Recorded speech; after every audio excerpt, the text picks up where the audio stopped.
Good morning, students. Today I am going to describe about relation between angular momentum and moment of inertia. देखिए, आज हम लोग पिछले class का ये टॉपिक है कि काइनेटिक एनर्जी और मोमेंट ऑफ इनर्शिया के बीच का रिलेशन, ये काइनेटिक एनर्जी है, ये मोमेंट ऑफ इनर्शिया, इनके बीच का रिलेशन जो इस्टेब्लिश किया गया था। आज हम लोग टॉपिक को जो डिस्क्राइब करेंगे वो टॉपिक है relation between angular momentum.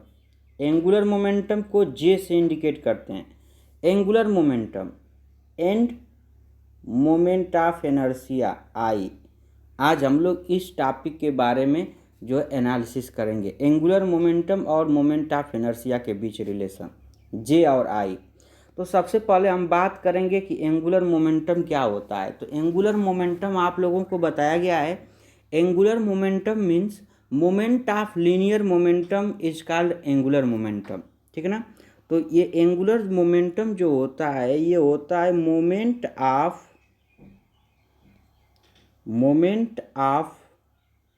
Linear momentum. Linear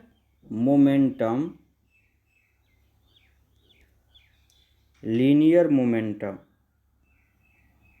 ठीक है। लीनियर मोमेंटम का जो एंगुलर मोमेंट होता है उसको बोलते हैं एंगुलर मोमेंटम। तो एंगुलर मोमेंटम का डिफिनीशन जो हो गया कि moment of linear momentum is called angular momentum. तो लीनियर मोमेंटम का क्या फार्मूला होता है, तो देखिए लीनियर मोमेंटम को इंडिकेट करते हैं पी से। तो पी इक्वल टू होता है एम भी, ठीक है ना। अगर हम भी को चेंज कर दें, भी क्या है, लीनियर वेलोसिटी है। अगर भी को हम एंगुलर वेलोसिटी के फॉर्म में लिखना चाहें तो हम भी को लिख सकते हैं भी इक्वल टू आर ओमेगा, ये रिलेशन बताया गया है। भी को लिख सकते हैं आर ओमेगा। तो एंगुलर मोमेंटम का क्या फार्मूला हो जाएगा, तो एम आर ओमेगा, ये जो है एंगुलर मोमेंटम का फार्मूला हो जाएगा। जैसे क्या है, फिगर भी इसका देख लीजिए। जैसे कोई बॉडी है, इस सेंटर के अबाउट ऐसे जो है सर्कुलर पाथ पे मोशन कर रही है। तो अब इस बॉडी का, ये जो बॉडी है, इस बॉडी के पास जो है एंगुलर स्पीड भी होगा, ठीक ना।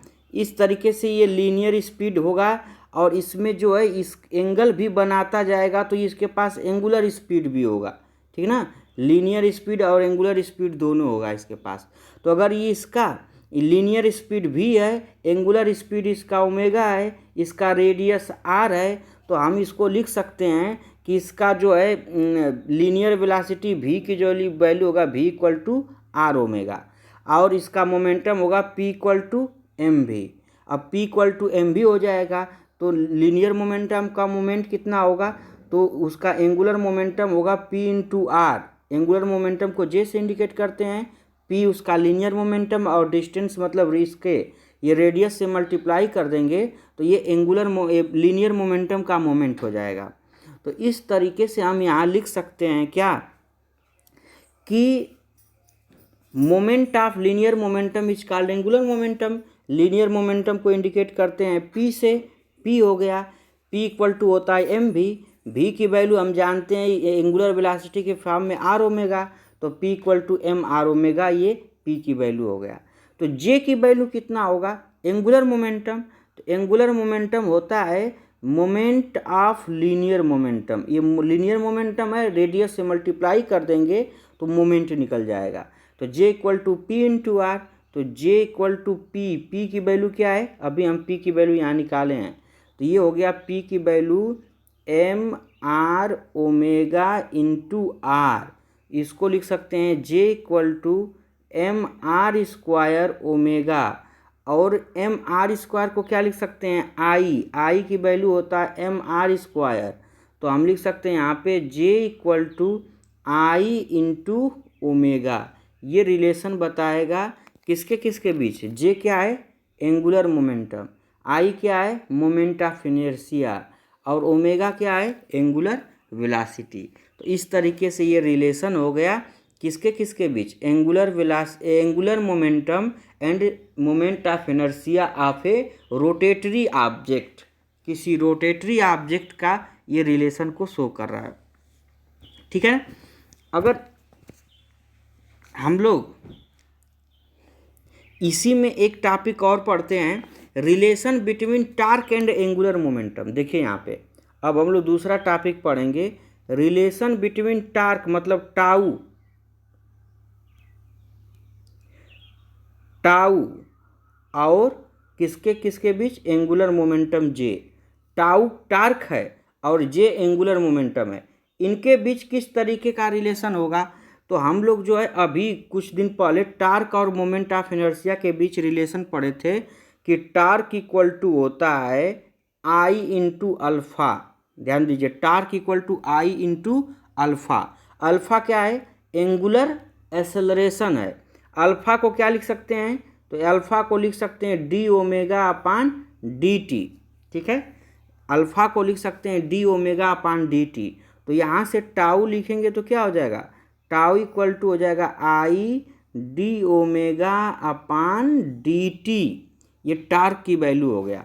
तो इसको इक्वेशन बना करके छोड़ देंगे, इसको एक इक्वेशन बना दीजिए, इक्वेशन नंबर 1, और आगे अब पढ़ेंगे। ठीक है, अब आगे अभी हम लोग रिलेशन पढ़े हैं कि रिलेशन क्या पढ़े हैं, angular momentum J equal to पढ़े हैं हम लोग आई ओमेगा। अगर दोनों साइड को टाइम के रेस्पेक्ट में डिफरेंशिएट कर दें तो लिख सकते हैं इसको d J upon d t equal to I d omega upon d t. अब देखिए I d omega upon d t, ये जो टर्म लिखा गया है इसको क्या लिख सकते हैं, जे। यहाँ से देखिए इसको लिख सकते हैं जे, जे की वैल्यू यही है आई d omega upon d T, इस इक्वेशन फर्स्ट से। तो हम यहाँ पे लिख सकते हैं डी जे अपान ये टाउ, हाँ d J upon d t equal to को लिख सकते हैं यहाँ पे टाउ, टाउ लिख देंगे। टाउ क्या है, टाउ जो है